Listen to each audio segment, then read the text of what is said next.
기적이 일어나게 하시고 변화가 일어나게 하시고 회복되는 역사를 경험하게 도와주시옵소서. 예수님의 거룩하신 이름으로 기도하옵나이다. 아멘. 할렐루야. 예배하신 우리 아버지 하나님의 은혜가 저와 여러분과 함께 하시기를 주님의 이름으로 축원합니다. 예수님께서 유월절 행사를 마치시고 유대 땅에서 복음을 전하시다가 세례 요한과 더불어 요단강에서 세례를 많이 베푸신 뒤에 다시 갈릴리 지방으로 올라가시게 되셨습니다. 그런데 그 갈릴리 지방으로 올라가시는 그 길에 사마리아라고 하는 큰 성이, 북이스라엘 나라의 수도였던 사마리아 성이 그 앞에 가로질러 놓여져 있었습니다. 이 사마리아 성은 아수르가 북이스라엘을 점령했을 때 이들이 종교심을 빌어서 단합하지 못하게끔 하기 위해 사마리아에 살고 있는 많은 이스라엘 사람들을 사로잡아서 아수르로 포로로 잡아가고 그 대신에 이방 땅에 살고 있는 이방 민족을 상당수 사마리아 성으로 이주시켜서 이곳에 살게 하면서부터 사마리아 사람들은 혼혈민족이 되어버리고 말았습니다. 따라서 혼혈민족이 되어버린 이 사마리아 사람들을 유대 사람들은 상당히 좋지 않게 생각을 했습니다.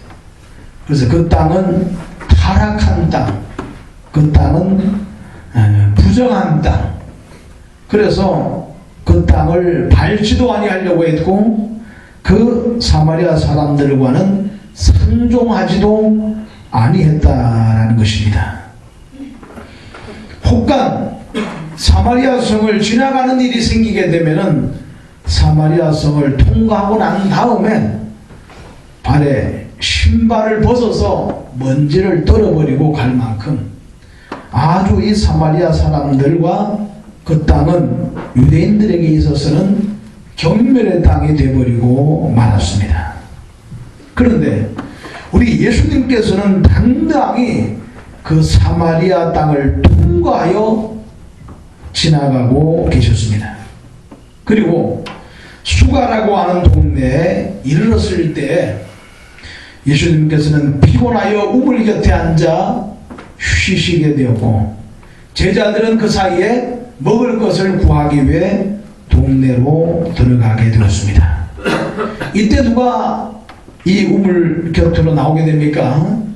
수가성 여인, 사마리아 여인 한 명이 물을 깃기 위해 물동이를 들고 오늘 이 우물 곁으로 나오게 됩니다. 이때 예수님께서 그 사마리아 여인에게 내가 지금 목이 마르니 물을 좀 달라 그렇게 요청을 하게 됩니다. 그래 오늘 이 사마리아 여인이 의아한 듯이 예수님을 쳐다보면서 이렇게 말합니다. 당신은 유대인으로서 어찌하여 사마리아 사람인 나에게 물을 달라고 하나이까? 이때 오늘 주님께서 이렇게 말씀하십니다. 내가 만일 하나님의 선물과 또 내게 물 좀 달라 하는 이가 누구인 줄 알았다면 내가 그에게 구하였을 것이요 그가 생수를 내게 주었을 것이라. 여기서 하나님의 선물이라 하는 것은 구원을 말하는 것이고 물 좀 달라 하는 이는 메시아를 말하고 생수를 주었을 것이라 말씀할 때 생수는 성령을 비유해서 말씀하시네. 내가 만일 하나님의 선물인 구원을 메시아가 되는 나에게 달라고 했다고 하면은 내가 너에게 생수를 성령을 부어 주었을 것이다. 다시 말해서 내가 지금 너 앞에 있는 내가 누구인 줄을 알았다고 하면은, 메시아인 줄 알았다고 하면은 나에게 구원을 요청하였을 것이고, 나는 너에게 성령을 부어주었을 것이라. 오늘 사랑하는 주님의 교회 성도님들, 예수가 성 여인은 지금 누구를 보고 있습니까? 구원자 되시는 메시아를 보고 있다라는 것입니다. 그런데 그는 이 메시아를 알아보지를 못했다는 것입니다. 이것이 바로 이 수가성 여인의 비극이라는 것입니다. 지금 자기 앞에 구원자가 되시는 메시아가 서 계시는데, 자기 눈으로 지금 보고 있는데 그분이 메시아라는 사실을 지금 모르고 있다는 것입니다. 그렇다면 오늘 지금 우리는 누구를 예배하고 있습니까? 누구를 찬양하고 있습니까? 누구에게 기도하고 있습니까? 그런데 안타까운 것은 그 주님이 누구인지를 안다고 말하면서도 실상은 모르는 사람들이 너무나 많다는 것입니다. 이것이 성도들의 비극이라는 것입니다. 예수님이 누구냐라고 물어보게 되면은 다 그 예수님이 누구인지 안다고 말을 합니다. 안다고 말하지만 사실은 모르는 사람들이 너무나 많다는 것입니다. 예수님이 십자가에 못 박혀 돌아가실 때 양손과 양발에 대못이 박히시고 피 흘려 그 생명이 꺼져 가실 때 하늘을 우러러 이렇게 하나님 아버지께 기도하십니다. 주여, 저들을 사하여 주옵소서. 자기 하는 것을 알지 못함이니이다. 지금 오늘 수많은 이스라엘 사람들은 예수님이 누구인지를 알았습니다. 예수님을 보았습니다. 예수님이 어떤 이적과 기적을 행했는지도 보기도 하고 들어서 잘 알고 있습니다.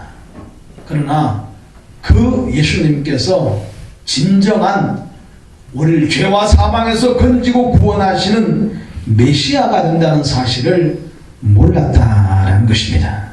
그래서 고린도전서 2장 8절에 이렇게 말씀하고 있습니다. 저들이 만일 알았더라면 영광의 주를 십자가에 못 박지 아니하였으리라.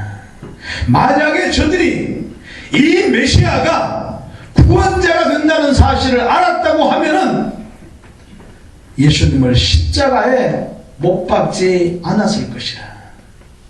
오늘날 바꾸어 말한다고 하면은 우리가 과연 이 메시아 예수 그리스도가 누구인지를 알았다고 하면은 오늘 이렇게 신앙생활을 하지는 않을 것이라는 것입니다.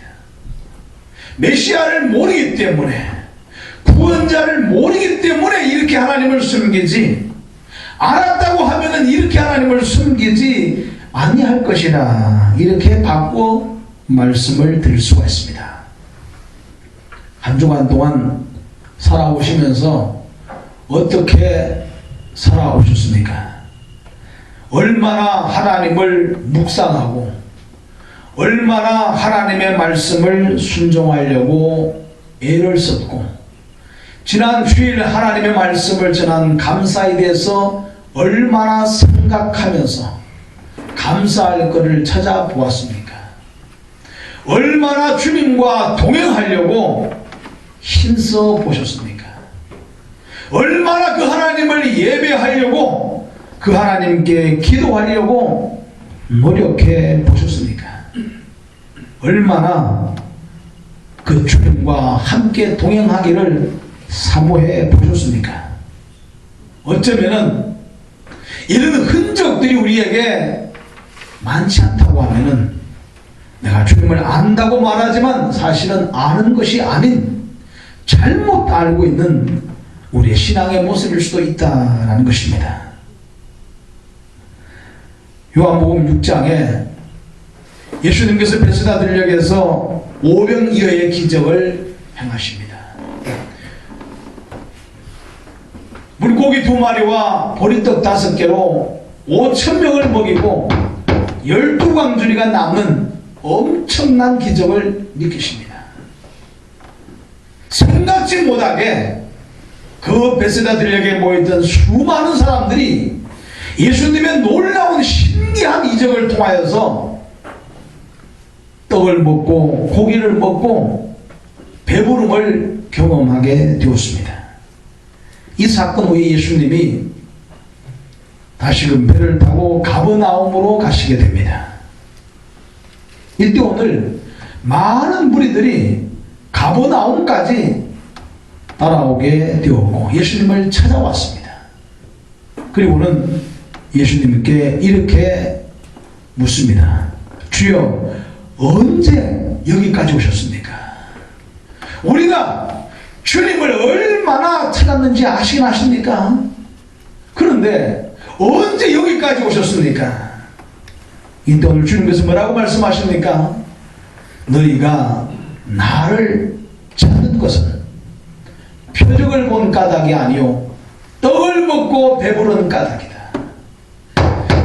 너희가 나를 찾는 것은 표적을 본 까닭이 아니요 나를 구원자로, 나를 메시아로 세상의 문제를 해결하고 너희 영혼을 건질 자로 너희가 생각하고 믿고 나온 것이 아니라 단순히 떡을 먹고 배부른 까닭에 너희 육신의 문제를 해결받기 위해 나를 찾아 나온 것에 불과하다라는 것입니다.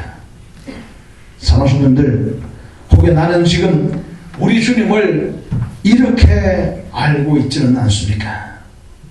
육신의 건강과 출세를 보장시켜주는 하나님 정도로 우리는 이해하고 주님을 예배하고 있지는 않습니까?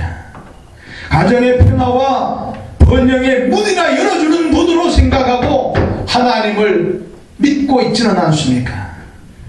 육신의 질병이나 치료해주고 장수하게나 만들어주시는 이런 하나님 정도로 생각하고 하나님을 믿고 있는 것은 아닙니까? 사도 바울은 에베소 교회를 향해서 이렇게 말씀하십니다. 오직 너희는 그리스도를 이같이 배우지 아니하였느니라. 오직 너희는 그리스도를 이같이 배우지 아니하였느니라. 사도 바울이 에베소 교회를 향하여서 복음의 씨앗을 뿌리고 그 영혼들에게 하나님의 말씀을 전하는 것은 내가 이런 것들을 얻게 하기 위해서 이런 것들을 주라고 내가 너에게 복음을 전하는 것이 아니라라는 것입니다. 그런데 왜 이런 것에 얽매이고 이런 것을 잡기 위해 이런 것에 목을 매며 하나님을 섬기려고 하느냐라는 것입니다. 그럼 우리 주님은 어떤 분이십니까? 요한복음 17장 3절에 그 답을 주고 있는데 영생은 곧 유일하신 참 하나님과 그의 보내신 자 예수 그리스도를 아는 것이니이다. 또 요한복음 5장 24절에 내가 진실로 진실로 너희에게 이르노니 내 말을 듣고 또 나 보내신 이를 믿는 자는 영생을 얻었고 심판에 이르지 아니하나니 사망에서 생명으로 옮겼느니라 라고 말씀하고 있습니다. 또 요한복음 6장 40절에 내 아버지의 뜻은 아들을 보고 믿는 자마다 영생을 얻는 이것이니 마지막 날에 내가 이를 다시 살리리라 라고 말씀하고 있습니다. 마지막으로 요한복음 10장 28절에 내가 저희에게 영생을 주노니 영원히 멸망치 아니할 터이요 또 저희를 내 손에서 빼앗을 자가 없느니라 그렇게 말씀하고 있습니다. 이 모든 구절들이 전부 다 무엇을 말씀하고 있습니까? 예수님을 믿으면 예수님께서 우리에게 주시기 원하시는 것이 뭐라고 말씀하고 있어요? 영생이라고 말씀하고 있어요. 주님이 우리에게 주시고 싶어 하시는 것이 영생이고, 영생을 얻기를 원하는 자 주님 앞에 나와야 하고, 예수 그리스도를 믿음으로 영접하는 자 너 나 할 것 없이 전부 다 영생을 선물로 받게 될 것이라 말씀하고 있습니다.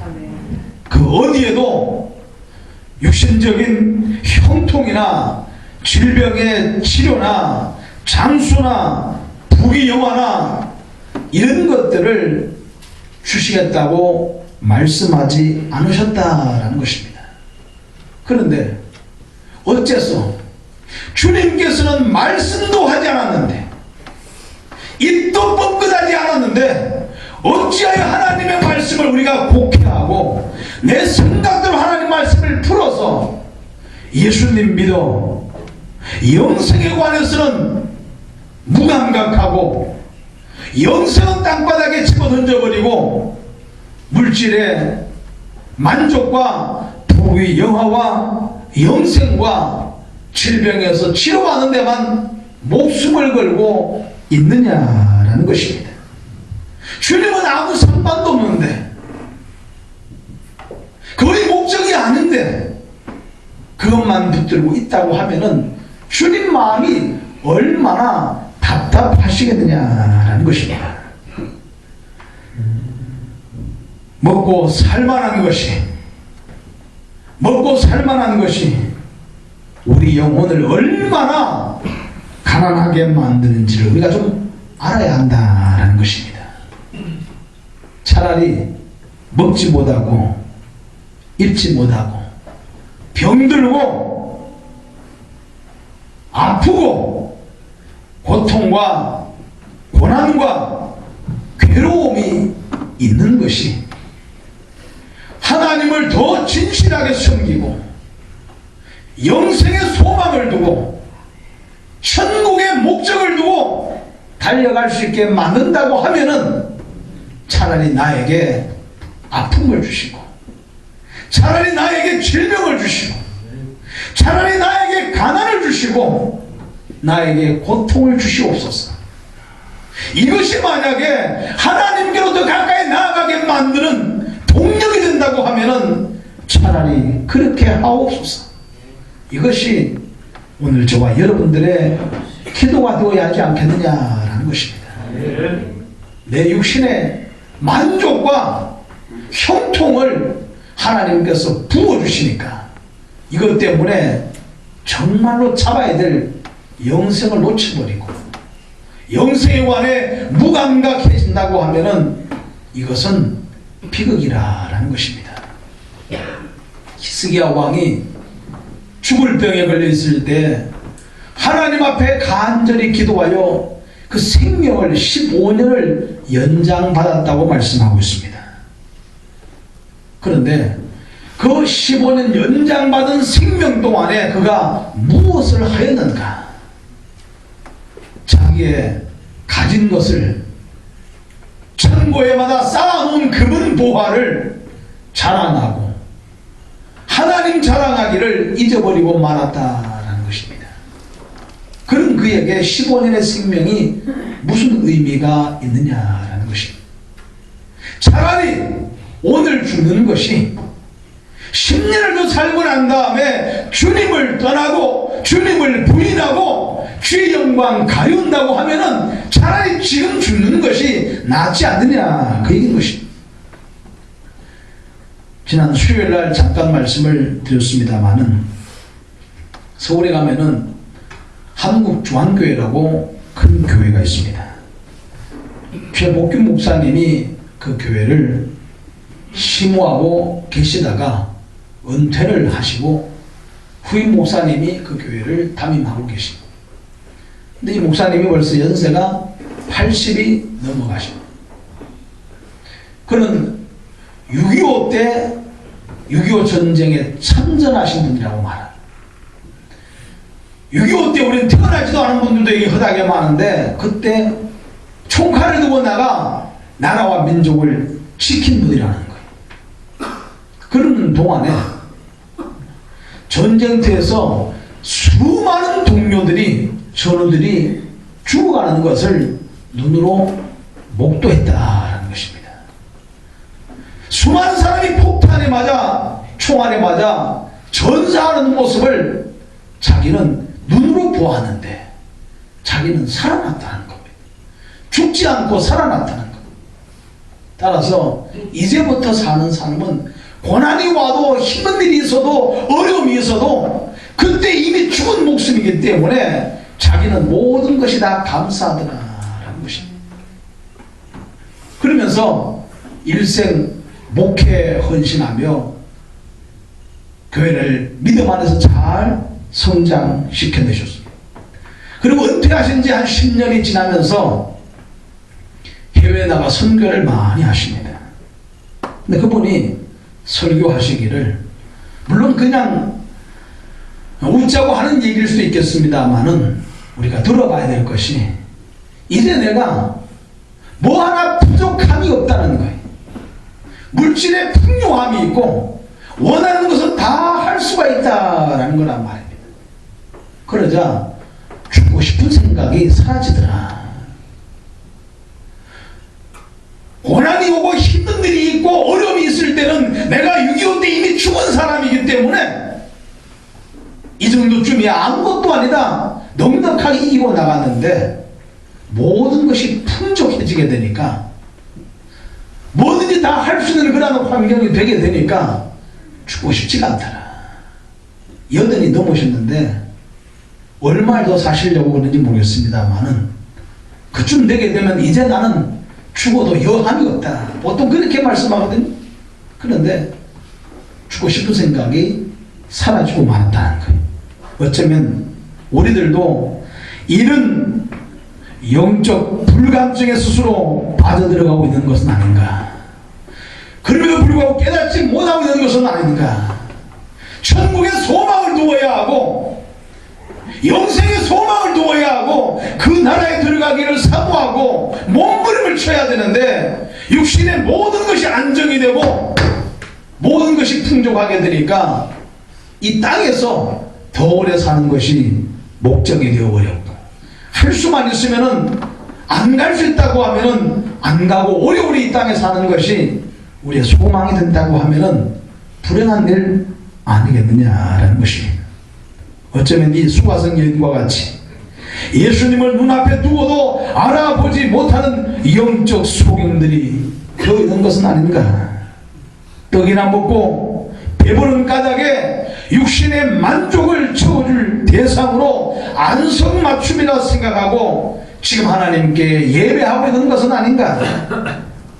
어찌 나를 구속하신 주님을 예배하는데, 나를 죄와 사망에서 건져내시고 영원한 천국으로 영생으로 우리에게 덧입혀 주신 그 주님을 예배하는데 나의 안전을 위한 보험 들듯 예배하려고 하십니까? 어찌 이 예배 나와 예배 드리면은 한 주간에 주님이 나를 지켜주시고 사고나지 않게 하고 부도나지 않게 하고 병들지 않게 하고 한 주간을 지나게 해줄 줄로 생각을 하고 하나님께 예배하고 있느냐라는 것입니다. 여호와 하나님께서 애굽에서 430년 동안 종살이하던 이스라엘 백성들을 가나안 땅으로 인도하시려고 출애굽을 시켜서 광야 40년을 지나가게 만드셨습니다. 그러나 이스라엘 백성들은 그 출애굽을 왜 했는지를 잊어버리고 말았습니다. 왜 출애굽을 했는지 그 이유를 몰랐다라는 것입니다. 그래서 광야에서 어려움을 만나게 되자 원망하고 불평하다가 애굽으로 돌아가겠다고 하다가 다 죽고 말았다라는 것입니다. 하나님께서는 오직 여호와 하나님만을 섬기라고 선택하신 백성 이스라엘 백성을 가나안 땅에 들어가게 하셨습니다. 가나안에 우상 숭배하는 이방 민족을 다 몰아내시고 그 땅을 점령하여 차지하게 하셨습니다. 하셨다라는 것입니다. 그런데 이스라엘 사람들은 왜 내가 가나안 땅에 들어왔는지, 왜 우리가 가나안 땅에 오게 되었는지, 하나님이 왜 우리를 이 가나안 땅으로 인도하셨는지 목적을 상실하고 잃어버리고 말았다라는 것입니다. 그래서 그들은 그 땅에 들어가 얼마 있지 않아서 그 가나안 사람들이 숨기던 우상을 숭배하고 우상을 만들고 이방신을 섬기기 시작했다라는 것입니다. 오직 여호와 하나님만을 섬기라고, 너희는 내 백성이니까 날만 섬기라고 하나님은 그 애굽 땅에서 이끌어내어서 광야 40년을 지나 가나안 땅에 들어가 살게 하셨는데 그 하나님의 목적을 잊어버리고 왜 가나안 땅에 들어왔는지를 몰랐기 때문에 저들은 우상 숭배에 빠져버리게 되었고 이방신을 섬기다가 또다시 바벨론의 포로가 되어 잡혀가 버리고 말았다라는 것입니다. 다시금 그 땅에서 뽑히게 되었고 그 가나안 땅에서 내쫓긴 바가 되었다라는 것입니다. 사랑하는 주님의 성도님들, 여호와 하나님께서 왜 세상의 수많은 사람들 가운데 나를 먼저 불러 구원의 자리로 인도하셨는지 그 이유를 좀 알고 있습니까? 왜 하나님께서 저와 여러분들을 죽기 직전에 부르지 아니하시고 왜 먼저 불러서 주의 제 올라오게 하시고 하나님을 예배하고 섬기게 하셨는지 그 이유를 알고 계십니까? 주님은 저와 여러분들과 동역하기를 원하십니다. 그래서 택한 백성들을 불러 모아 하나님의 나라를 채워가기를 원하십니다. 그래서 심지어 강권하여 데려다가 내 집을 채우라 말씀하고 있습니다. 주님은 잃어버린 한 영혼을 너무나 사랑하십니다. 잃어버린 한 영혼을 너무나 사랑하십니다. 그래서 한 영혼도 잃어버리지 않기 위해서 저와 여러분들을 택하시고 저와 여러분들을 통해서 그 한 영혼을 건져내라, 그 한 영혼을 구원하라고 나와 동역하자, 내 일 좀 해달라 주님께서 우리를 먼저 부르시고 하나님의 전으로 인도하신 줄로 믿으시기 바랍니다.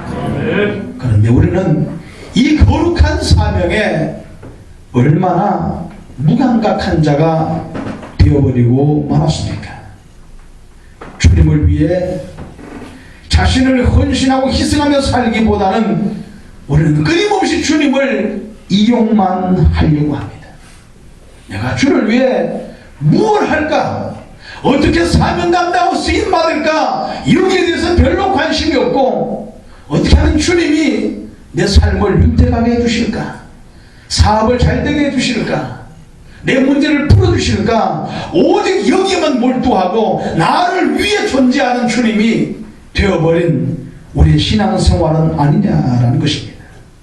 교회 안에 회개의 눈물이 사라져버리고 말았습니다. 주님 앞에 참여하며 눈물을 흘리며 통곡하며 내 죄를 내어놓고 내 죄 때문에 십자가를 짊어지신 그 주님의 고난을 생각하며 통에 자복하는 눈물을 흘려야 됨에도 불구하고 이미 그 눈물이 메말라버리고 말았습니다. 영생과 천국에 대한 소망은 이미 바닥에 나버리고 말았습니다.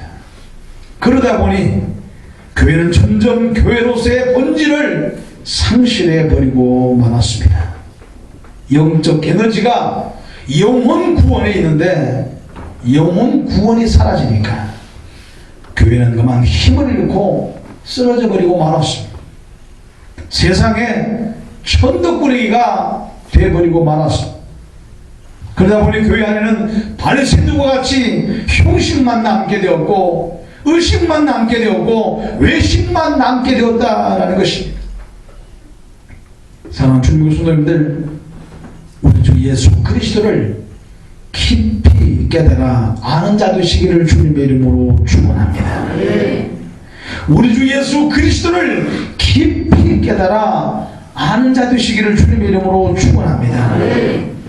교회 안에 각 기관들이 존재하는 이유를 알고 있습니까?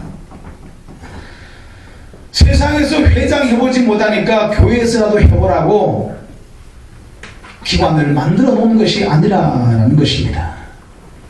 효율적으로 하나님의 일들을 잘 감당하라고, 효율적으로 하나님의 일들을 잘 감당하라고 각 기관들을 만들어 놓았습니다. 그런데 이것이 어찌 다툼이 되어야 됩니까? 이것이 어찌 시비거리가 되어야 합니까?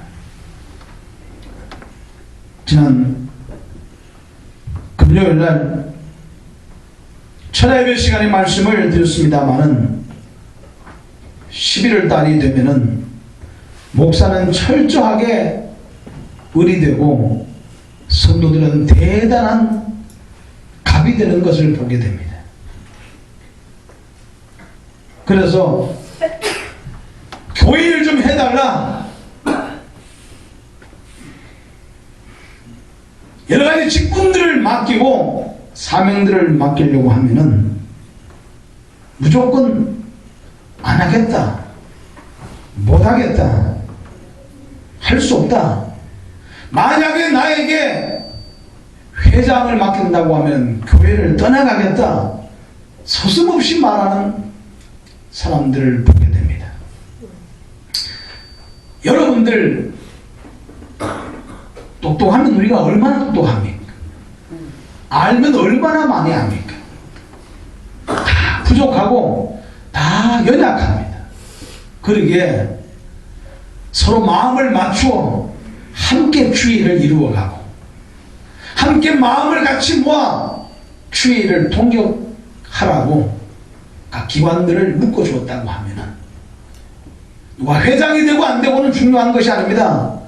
마음을 다 같이 모아서 함께 그 기관을 잘 세워나가고 그 기관들이 모여서 교회를 잘 세워나가고 그래서 하나님의 나라가 세워져 가야 하는 줄로 믿습니다. 나는 회장을 벗었으니까 뭐든지 다 벗은 것처럼 생각을 하고 은퇴한 것처럼 생각을 하고 회장 자리 주어지게 되면은 태산을 짊어져야 되는 줄로 착각을 하는 경우들이 많이 있습니다. 주님에게 성도님들 그러하지 않기를 주님의 이름으로 축원합니다. 오늘도 주일학교 예배를 드리기 위해서 말씀을 증거하고 예배를 인도해야 될 제가 차를 몰고 두신 아파트로 흥덕으로 부갈로 동분서주하면서 차를 끌고 돌아다니다가 예배에 올라왔습니다. 하는 것이 어려운 것은 절대 아닙니다. 하지만 적어도 주님의 교회가 그냥 작은 교회는 아닐진데 누군가가 나서서 목사님은 예배를 인도해야 되니까 예배만 집중하십시오. 차량 운행은 제가 한번 하겠습니다. 이렇게 나서는 사람들이 적어도 있어야 하지 않느냐라는 것입니다. 그런데 어찌하여 뭐 하느라고 얼마나 피곤하고 힘든지 모르겠습니다만은 아무도 거기에 나서는 자가 없다고 하면은 그러면은 어떻게 함께 주의 일을 동역하는 동역자라 말할 수가 있겠습니까? 따라서 함께 교회를 세워나가고 함께 신실한 믿음의 동역자가 되어 2016년도에 나에게 뭔가 직책이 맡겨지려고 할 때 기쁜 마음으로 감당하고 하다가 힘들어 지쳐 쓰러지게 되면은 그때 가서 누군가에게 또 맡긴다 할지라도 이런 좀 열정과 열심을 갖고 함께 주일에 동역하는 하나님의 사람들이 될 수 있기를 주님의 이름으로 축원합니다. 자, 금요일날 말씀을 드렸습니다마는 정상원 장로님이 새벽에 차량 운행을 하고 계십니다. 연세가 이제 일흔이십니다. 이제는 쉬셔야 됩니다. 그럼에도 불구하고 할 사람이 없으니까 장로님이 차량 운행을 하고 계시는 것. 누군가가 그것을 본다고 하면은 이제는 내가 좀 맡아서 해야겠다. 이제는 저 일을 내가 해야 될 때가 된 것 같다. 좀 그런 좀 넉넉한 마음을 가지고 힘들더라도 좀 어렵더라도 내가 하나님을 섬기는 하나님의 백성이니까 내가 함께하면 이 점을 짊어져야겠다는 생각을 가지시고 동참한다고 하면은 아름다운 교회의 모습이 되어가지 않겠느냐라는 것입니다. 힘들기 때문에 주의 일은 힘이 들어야 됩니다. 힘 안 들고 하나님의 일들은 되는 법이 없습니다. 이것 때문에 하나님이 저와 여러분들을 먼저 부르셨습니다. 그렇다고 하면은 2016년도에 마지막으로 한 번 더 말씀을 드리겠습니다만은 누가 뭐라고 하기 전에 내가 할 수 있는 일이 뭔가를 찾고 어떤 일이 맡겨지게 되면은 기쁜 마음으로 그 사람은 감당하고 그래서 교회를 세워나가는 동역자들이 되셔서 오늘 주님이 나를 먼저 부르시고 주의를 인도하시는 하나님의 뜻을 깨달아 아는 자 되셔서 모르는 자 되지 마시고 아는 자가 되시고 영생을 취하는 자, 주님 마음을 기쁘게 하는 하나님의 사람들 다 되시기를 주님의 이름으로 축원합니다. 기도하겠습니다. 알고 계십니까? 라는 제목을 붙였습니다. 우리 주님을 얼마나 알고 계십니까? 주님이 왜 나를 먼저 부르셨는지 알고 계십니까? 내가 얼마나 주의 일에 무감각한지는 혹시 알고 계십니까? 주님 깨달아 아는 자 되게 하옵소서. 예수님을 눈앞에 두고서도 예수님인지를 알아보지 못하는 수가성 여인과 같은 영적 무지함이 나에게 있지 않게 도와주시옵소서. 우리 아버지 앞에 나같이 통성으로 기도하겠습니다.